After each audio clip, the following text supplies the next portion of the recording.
et messieurs, ça a toujours été un grand plaisir pour nous de pouvoir vous servir, mais surtout avec beaucoup d'auteur, beaucoup d'empressement et beaucoup d'amour. Bienvenue dans votre magazine Le Grand Soir, ce plateau spécial qui reçoit pour vous les différentes élites politiques et démocratiques du Congo. Question pour nous de pouvoir décrypter l'actualité sociopolitique aujourd'hui.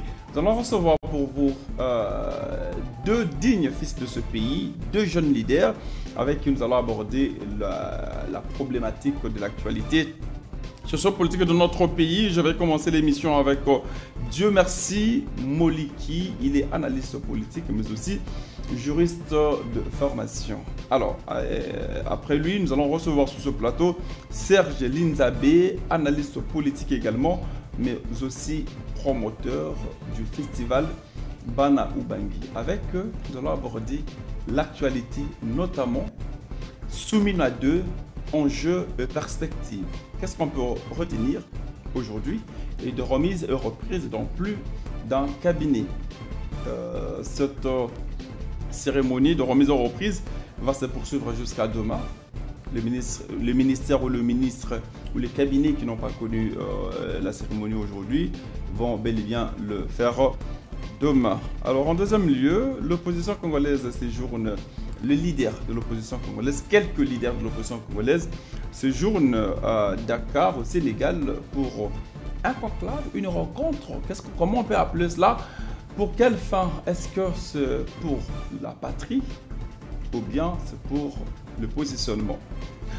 Je reçois mes invités juste après cette petite transition et c'est parti.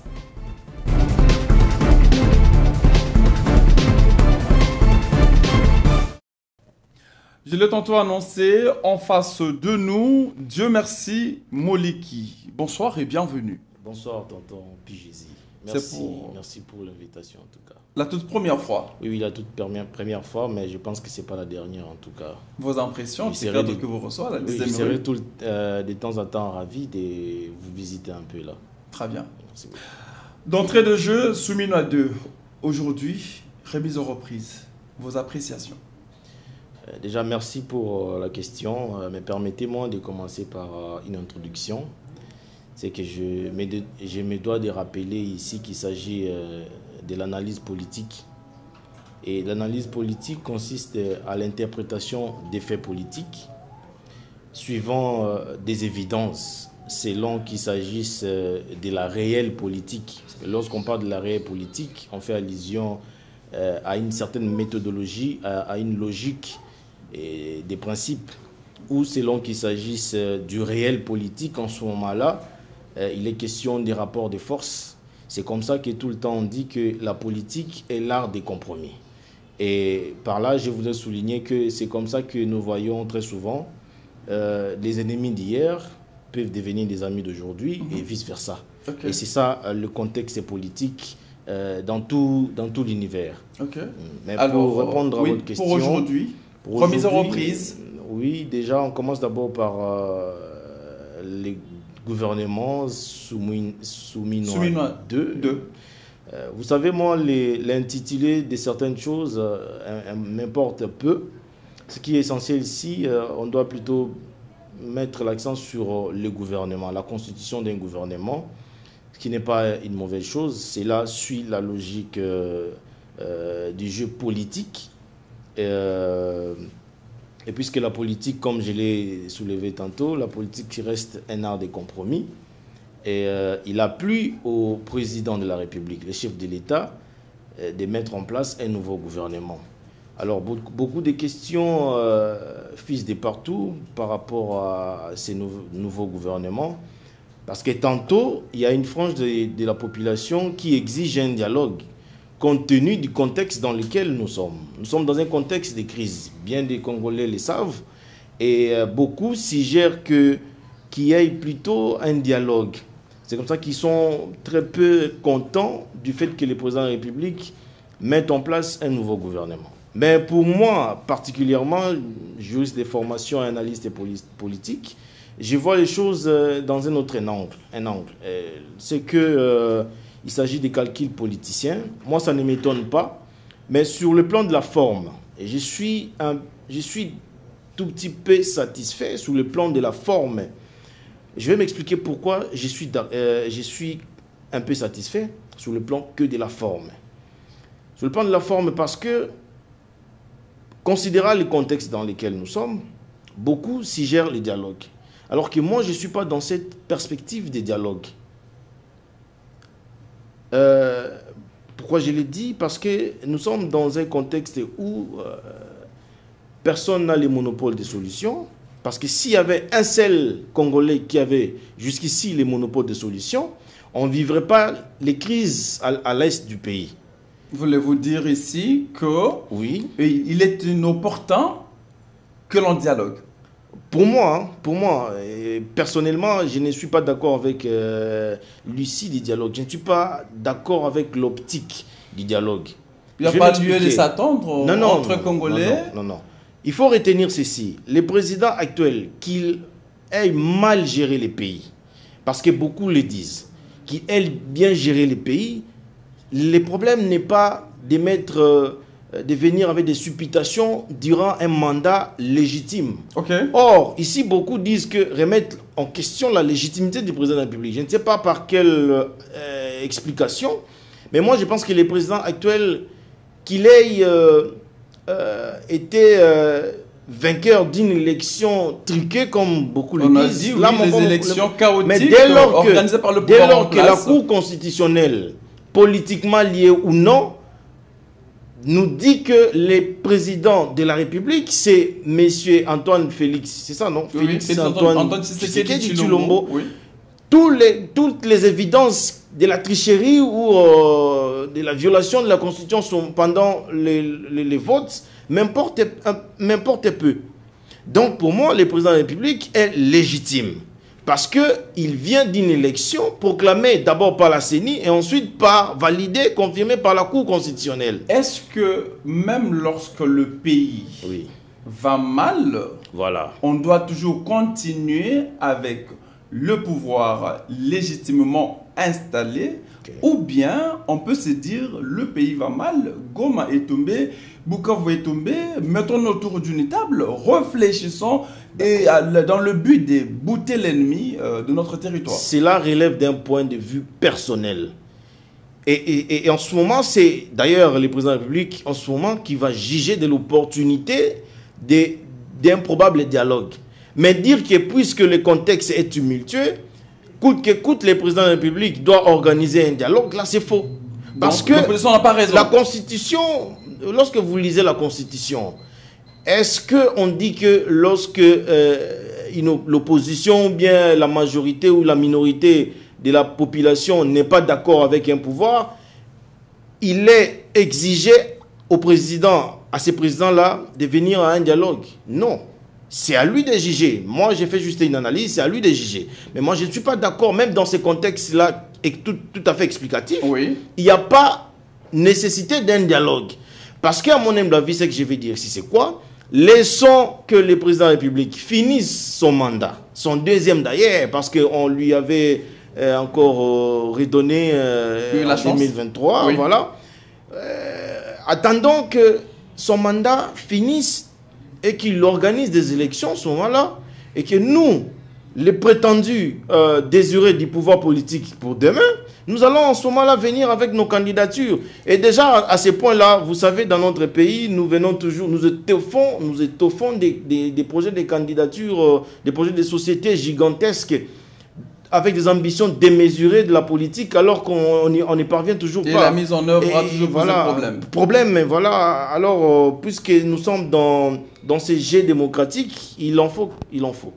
Dieu merci, Moliki. Dans cette émission, ce que vous êtes en train de dire, Abbé Cholé est en train de vous suivre. Oui. Cardinal Ambongo est en train de vous suivre. Serge, on l'appelle encore Serge, qui les porte-parole de l'ECC, en train de vous suivre. Oui, les pasteurs. Le pasteur Serge. Les patriarches, c'est beaucoup également. En fait, Eric Senga, voilà, porte-parole de l'ECC, Eric Senga, en train de vous suivre. Voulez-vous leur dire que leur démarche n'est pas opportune? À mon sens, oui. Et ils sont en train de vous suivre. Oui, mais c'est comme ça que j'ai dit. Le contexte de notre pays est tel que personne n'a le monopole des solutions. Même les CC, la Senco n'ont pas les monopoles. Même le gouvernement actuel n'a pas les monopoles des solutions. Parce que si même le gouvernement avait les monopoles des solutions, on ne vivrait pas ces crises pendant 2 ans. C'est la 3e année, non, 2 ans. C'est beaucoup. Donc cela est la preuve que personne n'a les monopoles des solutions. Pendant près de 30 ans. Ce qui importe ici, c'est la réflexion et les points de vue variés. C'est ça ce qui en vaut la peine. Ce n'est pas dire que voilà la Senco, parce que la Senco, je ne m'oppose pas dans les fonds à la démarche de la Senco. C'est-à-dire que leur démarche ne vaut à rien du tout. Non, nous sommes dans un contexte où chaque Congolais, où chaque Congolais, lorsque vous lisez l'article 63 de la Constitution ou même 64, ces dispositions exigent de nous une certaine intervention lorsque le pays est menacé. Et nous sommes justement dans ce contexte-là où tout Congolais doit émettre son point de vue. Moi, je ne suis pas d'accord avec le point de vue de la Senco, quoique c'est là, déjà par le passé, a démontré certains résultats. Pourquoi je l'ai dit? Parce que lorsqu'on remonte en 1964, entre 61, 60, 64, le président Kassavou Boussé était confronté aux multiples problèmes. Notamment, il y a des crises, des tractations de gauche à droite, parce qu'on discutait les pouvoirs. Mais lui, avec sa sagesse de l'époque, il a organisé à 3 reprises des conclaves. C'était des dialogues, à mon sens, qu'il a organisé des dialogues. Et dans ces dialogues-là, lorsque vous consultez l'histoire, on vous dira que, par exemple, le patriarche Père Sonam, Antoine Gizenga, avait l'une des fois, refusé de répondre à l'invitation. Il en est de même pour Moïse Tchombe, qui a refusé. Mais malheureusement, après, il a répondu à l'invitation, mais il a été surpris d'être arrêté. Donc, c'était des mêmes démarches. Et dans ces démarches-là, il y a toujours une dose de l'Église catholique. Bravo à l'Église catholique. Parce qu'elle participe quand même activement en fait que la paix règne dans notre pays. Mais vous allez vous convenir avec moi que tous les dialogues qu'on a connus dans ce pays, c'est plus de 9 dialogues. Si les dialogues seulement étaient une résolution des problèmes, on ne vivrait pas la recrudescence avec le M23 ou l'AFC ou le Rwanda, selon que chacun dise que voilà, c'est le Rwanda qui nous agresse. Donc, vous voyez que les mêmes causes produisent les mêmes effets.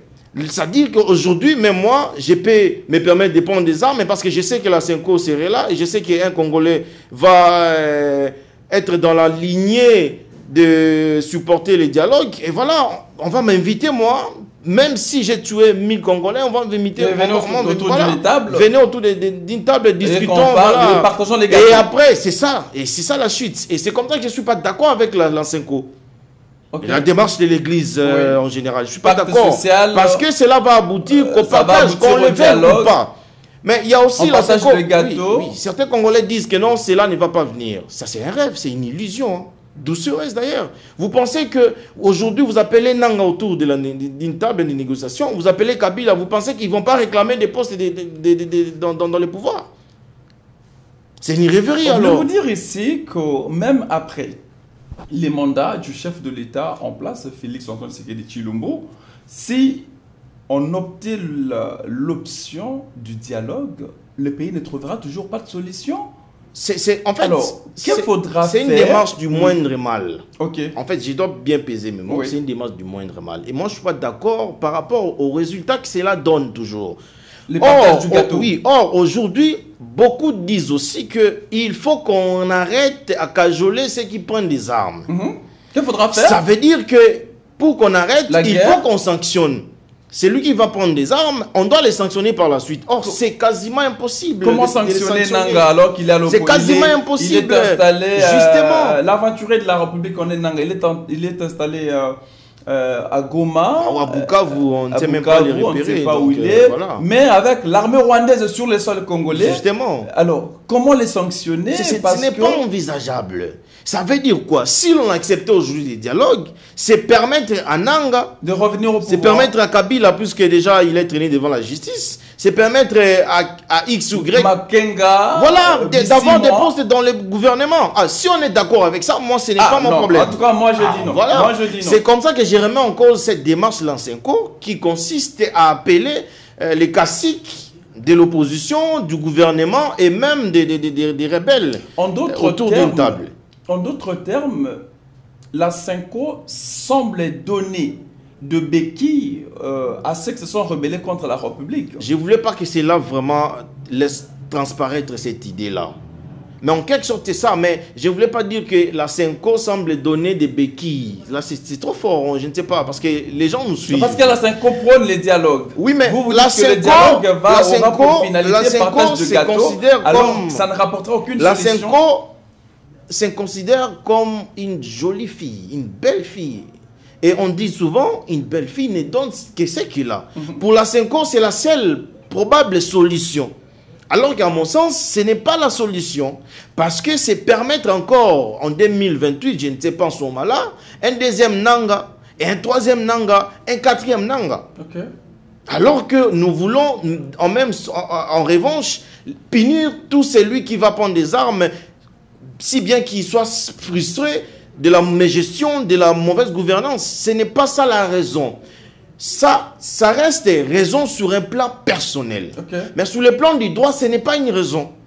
Parce que le droit, c'est ce que nous, c'est l'attente, c'est ce qu'on se convient. Le respect des textes, on dit que le gouvernement, le régime actuel, gère mal les pays. Ce n'est pas un problème, ce n'est pas une raison ce n'est pas une raison pour prendre des armes. Parce la raison, 5 ans. Oui, voilà. Attendons la fin du mandat. Oui. Et en ce moment-là, tout le monde va prétendre devenir président de la République en 2028. Tu es tellement aventurier. Alors, dans tes aventures, arrête de tuer les Congolais. Attends 2028. Connais Nanga. Si toi, vraiment, tu postules, tu penses que combien de Congolais pourront voter pour ton compte? Non, il y aura certainement des Congolais. Non, mais combien? Moi, je me pose la question. Je suis en direct. Hein? Combien de Congolais pourront voter pour ton compte? Vraiment. Tu as des aspirations démesurées, monsieur Nanga, l'aventurier de la République. Moi, avec vous, ça ne marche pas parce que je vous trouve le moins sérieux possible. Monsieur Nanga, vous nous avez publié Tshisekedi Tshilombo Félix Antoine, président de la République. Monsieur Nanga, c'est vous. Et aujourd'hui, vous devenez rebelle. Rebelle, vous avez tué nos frères et sœurs à Goma. Nanga, tu as tué à Bukavu. Quelqu'un d'autre, je pourrais comprendre. Mais vous, Nanga, non, moi je ne comprends pas parce que j'avais tellement confiance en vous. Je vous considérais tellement, mais vous m'avez totalement déçu et plus d'un Congolais vous les avez déçus. Reviens en 2028, postule. Si tu ne seras pas condamné, mais du moins, pour moi, Nanga doit connaître la peine de mort parce qu'il a tué beaucoup de Congolais. Mais si le dialogue arrive, vous faites comment vous? Le plateau est à moi, je vous reviens pour répondre. Malheureusement, pour répondre à mes questions. Pour répondre à mes questions. Alors, le dialogue ne donne pas une solution fatale ou une solution holistique. Que faudra faire, vous, en tant que compatriote congolais, un jeune dynamique, un patriote, que faudra faire pour trouver la solution au problème des Congolais, surtout cette situation de la guerre dans l'Est?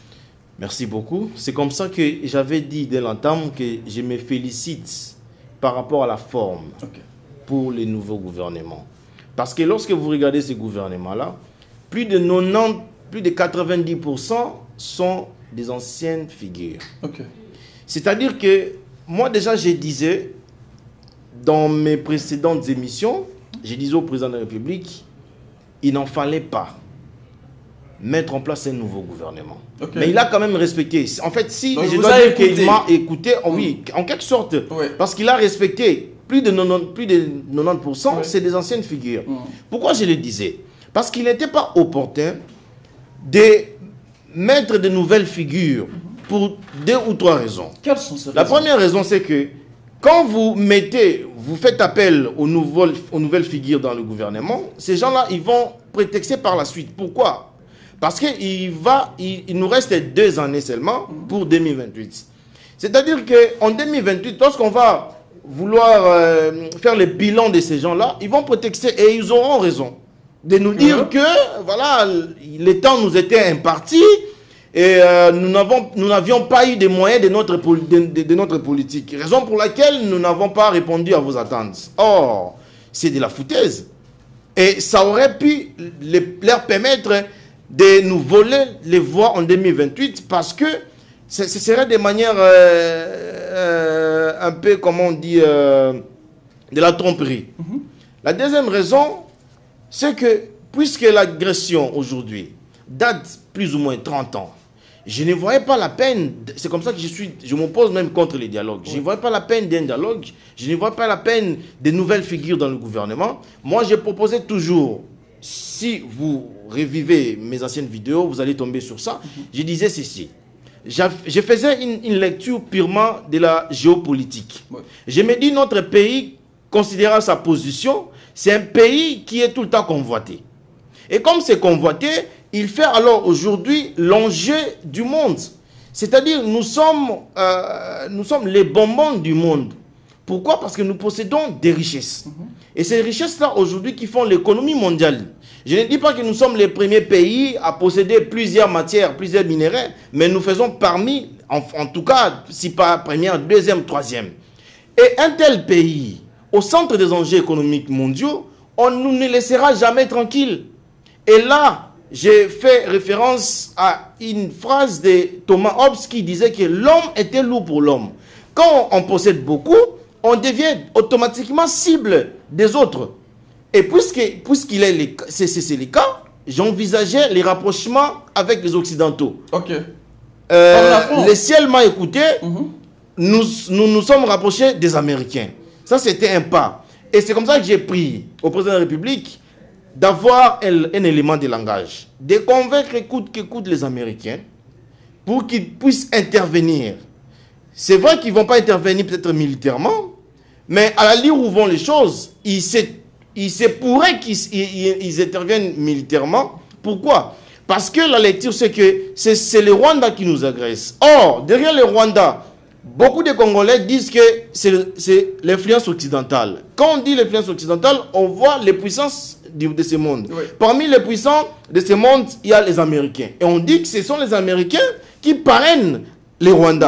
Donc, le Rwanda, c'est un petit Monkofia des Américains.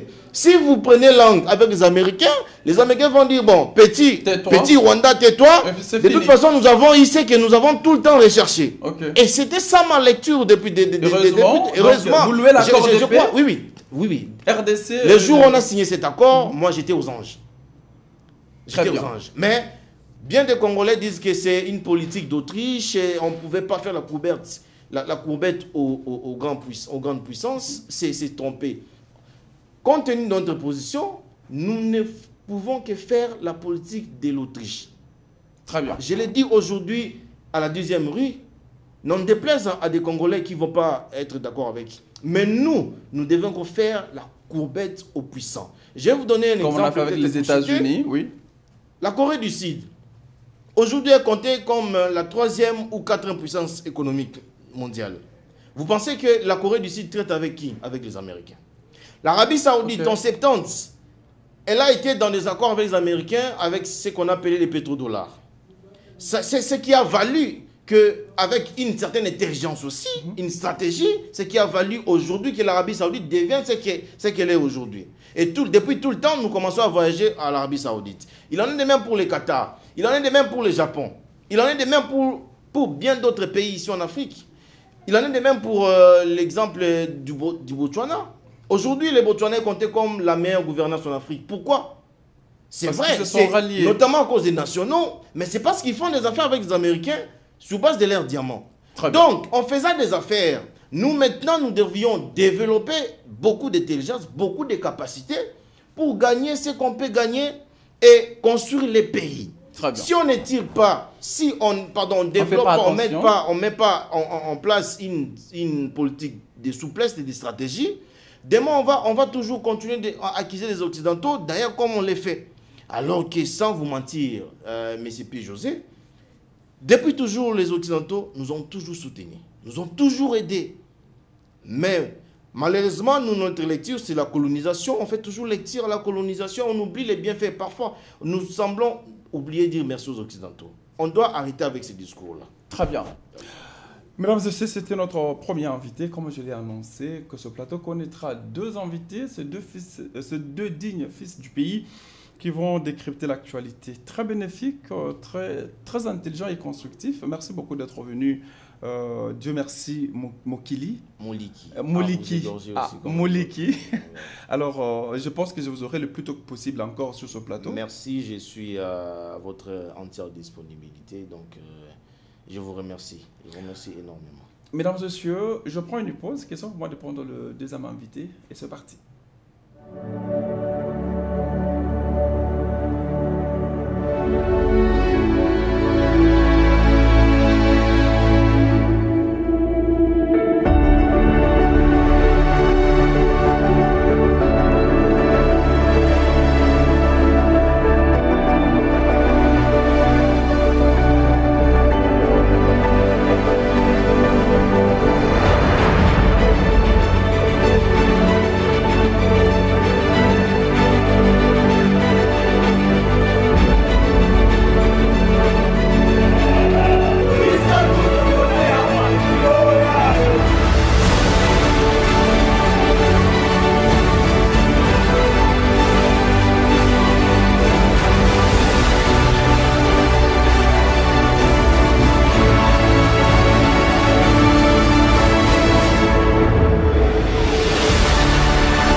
Notre émission, plateau spécial. Nous sommes en direct de Kinshasa, la capitale de la République démocratique du Congo, mesdames et messieurs. Bienvenue à nouveau dans votre numéro, ce magazine spécial Le Grand Soir. Alors, on l'appelle comme ça Serge Linzabé, analyste politique et promoteur du festival Bana Ubangi. Bonsoir et bienvenue Serge. Bonsoir M. Jésus, merci. D'entrée de jeu, vous suivez l'actualité sociopolitique des remises et reprises dans des cabinets ministériels. Est-ce que ça valait la peine? En tout cas, ça c'est un principe de l'administration. Lorsque vous avez hérité une fonction ou vous êtes appelé à une nouvelle fonction, vous devez faire la remise et reprise avec celui qui a été dans cette fonction-là. C'est pour pérenniser les acquis et puis garantir la continuité des services publics de l'État. Donc c'est un principe que personne ne peut y déroger.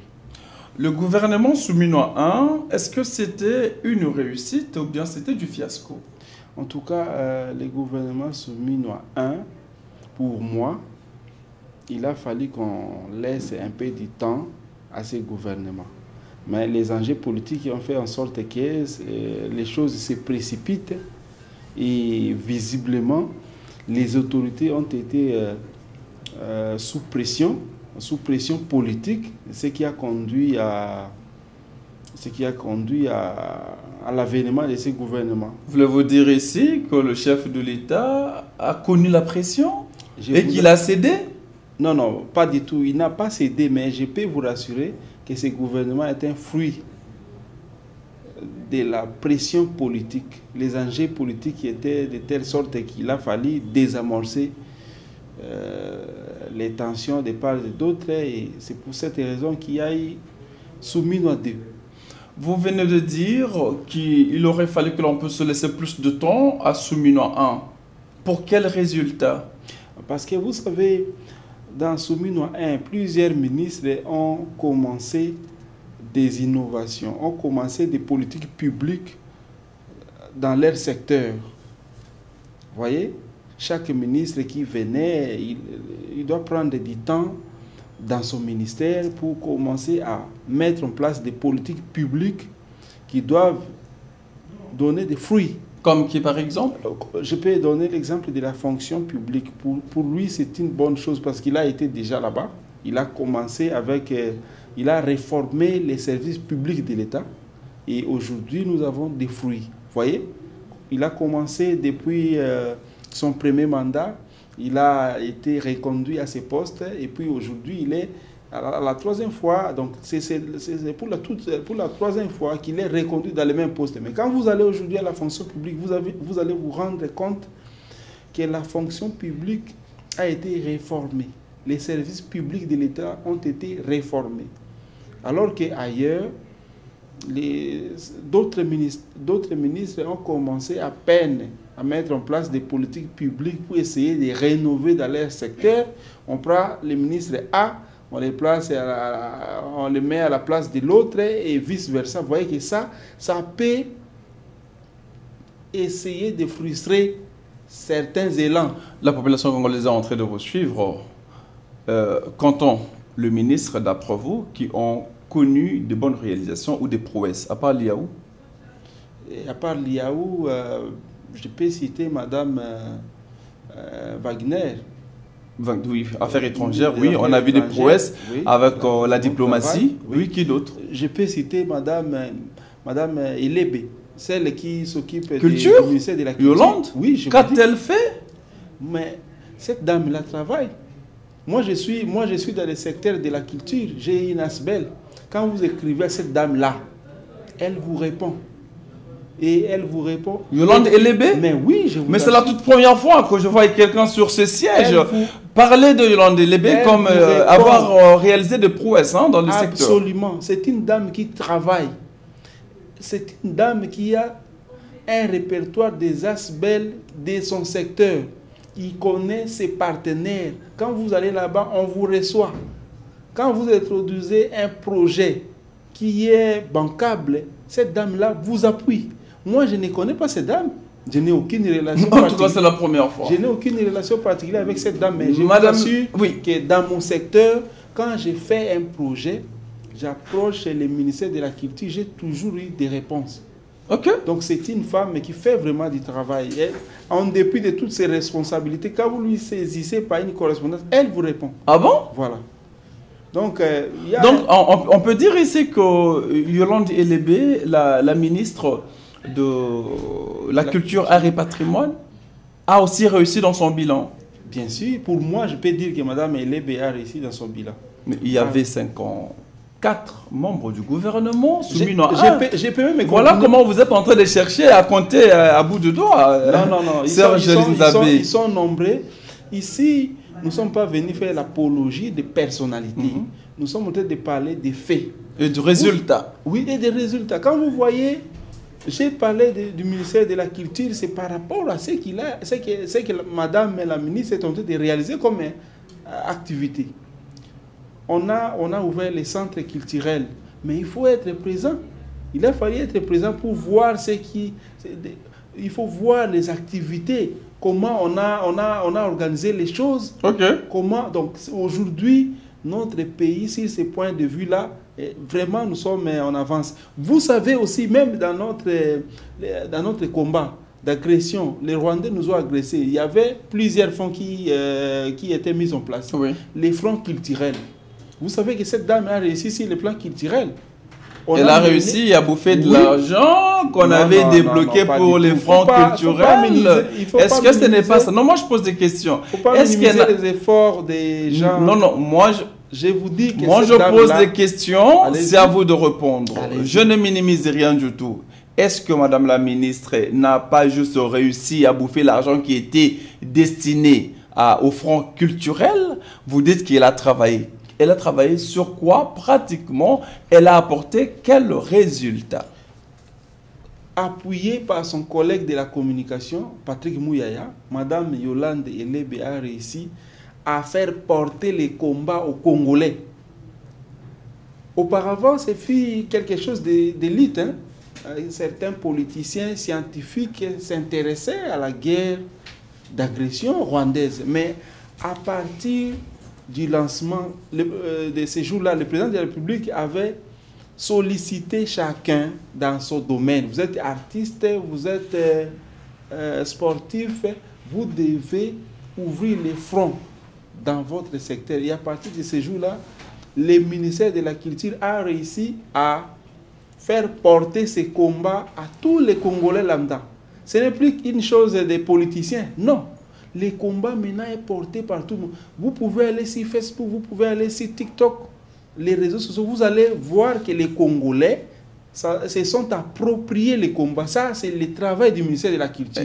Et c'est quelque chose à louer. Très bien. Est-ce que vous avez demandé que Souminois 1 devrait continuer, même jusqu'à quand? On ne sait pas. Mais aujourd'hui... Mais il y a un mandat de 5 ans. Mais les Congolais, lambda, a toujours faim, a toujours soif, n'a toujours de quoi se couvrir. En quoi est-ce que les résultats du Souminois 1 que vous brandissez ici, louable, est utile pour le petit Congolais? Au fait, je ne dis pas que Souminois 1 fut une réussite totale, mais je suis en train de vous donner quelques indicateurs. Parce que n'oublions pas que le gouvernement Souminois 1 a travaillé dans un contexte exceptionnel. Nous sommes attaqués par les Rwandais, beaucoup d'argent sont affectés, beaucoup de moyens sont affectés pour faire la guerre. Et lorsque vous affectez beaucoup de moyens pour faire la guerre, la politique publique de l'État est impactée. Nous sommes déséquilibrés parce que beaucoup d'argent fait la guerre. Mais maintenant, vous voyez, dans ces contextes-là, on a quand même réussi à réaliser certaines choses. Très bien. On a essayé de stabiliser les cours d'échange, on a essayé de stopper l'inflation. Mais on n'a pas pu arrêter la faim ou vaincre la faim. Mais ça, c'est, vous savez, lorsque vous commencez à mettre en place des politiques publiques, ça doit prendre du temps. Ce n'est pas comme un projet personnel, même un projet privé. Quand vous commencez, vous avez conçu un projet, ça prend du temps. Il y a un temps pour mettre en place un projet, un temps pour l'expérimenter, un temps pour avoir des effets, un temps pour avoir des impacts. Donc ce n'est pas une baguette magique et vous tapez aujourd'hui, demain vous avez un résultat. Non, ce n'est pas comme ça. Nous avons parlé de remise en reprise aujourd'hui. Vous avez parlé de la pression qu'a subi le pouvoir en place, une pression politique. Aujourd'hui, dans Souminois 2, il y a au moins un opposant, Adolphe Muzitu. Quelle est votre lecture? Mais en tout cas, ma lecture, elle est plutôt mitigée. J'ai lu la présence de cet économiste de talent, Adolphe Muzitu, au sein du gouvernement congolais. Et surtout, il a le budget. Hein? Oui, il a le budget. C'est quelqu'un qui s'y connaît. C'est un bon économiste. Il est de la génération des bons économistes de notre pays. Mais par contre, ce gouvernement va travailler encore avec une pression accentuée. Parce que les opposants ne vont pas lâcher. Ok. Le président de la République n'a pas, en sortant ce gouvernement, n'a pas atteint un objectif politique. Ça, c'est selon mon analyse. Okay. Il y a des opposants, les opposants de la toute dernière génération, ou je peux dire les opposants les plus farouches du régime. Les opposants radicaux, aucun n'a été approché, aucun n'a adhéré à ces gouvernements. Vous avez Lamouka, vous avez... Mais Fayulu aussi était un opposant farouche. Mais oui, il n'a pas fait un poids lourd de l'opposition. Il n'a pas fait partie de ces gouvernements, ni lui, ni aucun des... Et je parle de Muzitu plutôt, Muzitu, allais-je dire. Muzitu aussi, c'est un opposant. Quand on parle d'opposition au Congo, on voit Fayulu, on voit Muzitu, on voit Katumbi. Non, Adolphe Muzitu n'a pas été aussi farouche. Adolphe Muzitu a été toujours conciliant. Républicain. Il n'a pas été vraiment aux antipodes comme Martin Fayulu.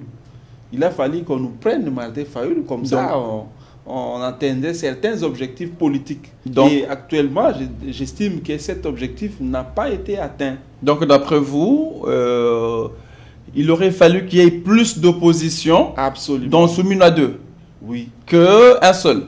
Qu'un seul. Un seul, et c'est Muzitu. Muzitu, c'est pas un opposant du genre Fayulu. l'autre est là, délimité. Mais est-ce que la question... L'honorable... Qui limité c'est qui était Kabound. L'homme de Kingaboua, Kabound. Non, non. Mais est-ce que le problème est ici de satisfaire à l'homme politique ou bien servir ou satisfaire les attentes de la population? C'est pas question de Quand on a un satisfaire... technicien comme Mouzitou au budget, si c'est à l'avantage de la population, on ne va pas prendre celui qui est profane, peut-être. Bon, chacun est expert dans son domaine. Mouzitou est économiste, mais les autres aussi ont fait des bonnes études. Okay. C'est pas question de satisfaire un individu. Vous savez quoi? Ces opposants que vous voyez ont des bases. Ils représentent une opinion publique. Aujourd'hui, vous allez me dire que M. Kabound ne représente rien. Non. Il y a des gens qui croient à Kabound. Mais Kabound avait été à la Majoire. Kabound était à la Majoire au début du pouvoir et après il s'est enrichi. Ce n'est pas ça? Mais il s'est enrichi au pouvoir, oui ou non? Kabound, mais le travail anoblit. Vous le savez, le travail anoblit. Lorsque vous êtes député, vous êtes parlementaire, vous payez. Et au Congo, il n'y a que le travail des politiciens qui anoblit. Hein? Non, non, les fonctionnaires de l'État, misérables, ils ne construisent pas. Moi, seuls les postes politiques. Je peux vous rassurer que M. Kabound, c'est quand même quelqu'un qui il n'est pas sain, mais il a fait quand même preuve d'une bonne gestion. C'est vrai ça? Mais oui, vous savez tout ce qu'il a aujourd'hui? Vous savez c'était le salaire seulement, tout ce qu'il a aujourd'hui là? Vous savez que M. Kabound a fait des propositions au Parlement. Jusqu'à présent, personne n'en parle. Mais Kabound a fait des propositions. Mais il était premier vice-président de l'Assemblée nationale. Mais être premier vice-président de l'Assemblée nationale, ça veut dire quoi? Il pesait politiquement. Vous pouvez peser, mais dans notre pays, pour qu'une loi soit votée, vous connaissez comment ça marche. Non, nous ne parlons pas de loi, nous parlons du ventre des Congolais. Lorsque Kabound était aux affaires, en tant que premier vice de l'Assemblée nationale, qu'est-ce qu'il avait fait? Je ne suis pas, autorité budgétaire. Hein? Je ne suis pas le porte-parole de M. Kabound, mais je peux vous rassurer qu'il a fait de bonnes propositions pour notre pays. Propositions seulement. Mais l'exécution. Mais c'est un parlementaire. Il a pris position, il a demandé à l'Assemblée nationale de réduire drastiquement la vie, les trains de vie des institutions. Pourquoi ce n'était pas réduit? Pourquoi ce n'était pas réduit? Il n'a pas été appuyé, mais ça n'a pas été voté, c'est ça. Il n'a pas été président de l'Assemblée, même s'il a été président de l'Assemblée nationale. Mais ce n'est pas lui qui vote seulement. Ce n'était pas du folk. Comment? Ce qu'il faisait n'était pas du folk. Non, le populisme peut-être. Non, moi je pose la question. Est-ce que ce n'était pas du populisme? C'est vous qui le dites. Bon, moi je pense que lui, il a manifesté la volonté. Ça revenait à l'Assemblée plénière d'en décider. Très bien. On va finir. Serge Linzabi, est-ce qu'aujourd'hui les Congolais peuvent donner foi au gouvernement soumis à deux? Ça rapportera la solution au problème congolais? Non.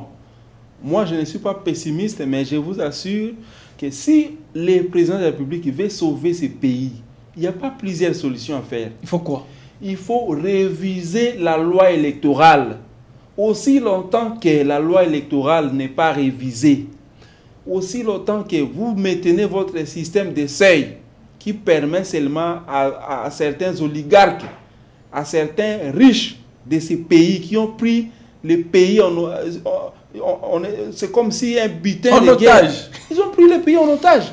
Aussi longtemps que la loi électorale ne sera pas modifiée, aussi longtemps que les acteurs politiques que nous avons seront toujours ici de ce système électoral, retenez qu'il y aura toujours des frustrations, il y aura toujours des rébellions, il y aura toujours la guerre. Donc le problème c'est la loi électorale. La loi électorale, tout doit commencer par la loi électorale.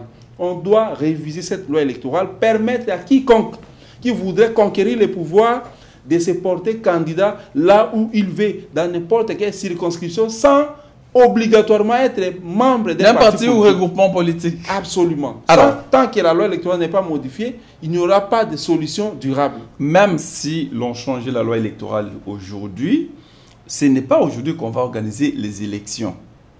C'est en 2028. Mais on fait les politiques pour avoir des résultats dans les longs termes. Oui, maintenant, à court terme, qu'est-ce qu'il faut pour que les Congolais puissent mieux vivre? Il faut que les Congolais mangent à sa faim. Il faut qu'il faudra faire?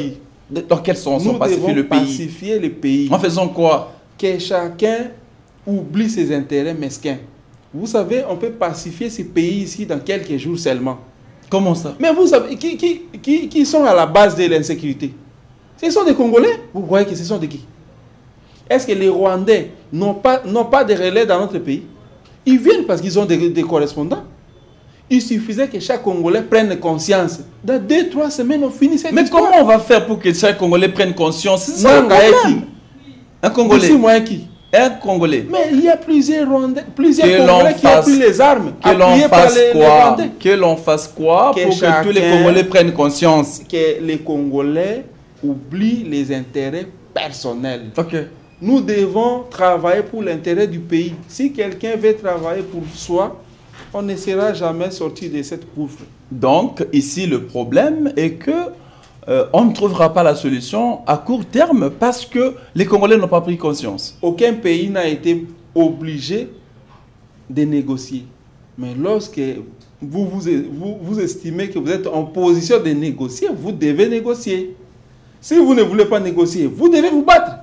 Il n'y a pas de choix à faire. Si vous êtes fort, vous vous battez, vous vous imposez. Et si vous n'êtes pas fort? Mais vous pouvez être fort, mais vous ne voulez pas la guerre, vous négociez. Parce que c'est tout celui qui négocie, ne négocie pas seulement en position de faiblesse. On peut être fort, mais on voit que si on fait la guerre, il s'agit de villes habitées, on aura beaucoup de morts, on peut négocier. Est-ce que la négociation avec le Rwanda à Washington... Je peux vous donner l'exemple de la Bible. Il y a une dame une maman qui a laissé son fils pour qu'une autre femme la prenne. Oui. Pourvu que cette affaire-là puisse vivre. Les deux prostituées. Les chefs de l'État peuvent le faire. Négocier avec les rebelles ne veut pas dire que vous êtes foncièrement faible. C'est aussi une façon de sortir le pays dans la gouffre. Très bien. Mesdames et messieurs, nous vous disons merci pour la production d'aujourd'hui, mais laissez-moi à la fin ici louer les efforts et la stratégie ou la technicité du président de la République, Félix Antoine Tshisekedi Tshilombo, animé par l'esprit patriotique. Il a mis en place un nouveau gouvernement et d'où l'on a vu tout ce monde-là. Alors, Adolphe Mouzitou, j'ai pris part aujourd'hui. Adolphe Mouzitou au ministère du Budget, vice-primature, remise en reprise avec Aimé Bojo-Amboji. Et ça s'est très bien passé. Nous espérons qu'avec ces techniciens de l'économie, ces techniciens du terrain, peut-être la République la pente sera aussi relevée par sa touche, parce que le chef l'a choisi. Alors, merci beaucoup. Vous voulez dire, Frédéric? Voilà. Donc, c'est ça. On vous dit au revoir. Juste après moi, vous allez suivre la grande édition du journal télévisé avec Paul Senga. Et restez branchés sur les antennes de la 10e télévision. Au revoir chez vous.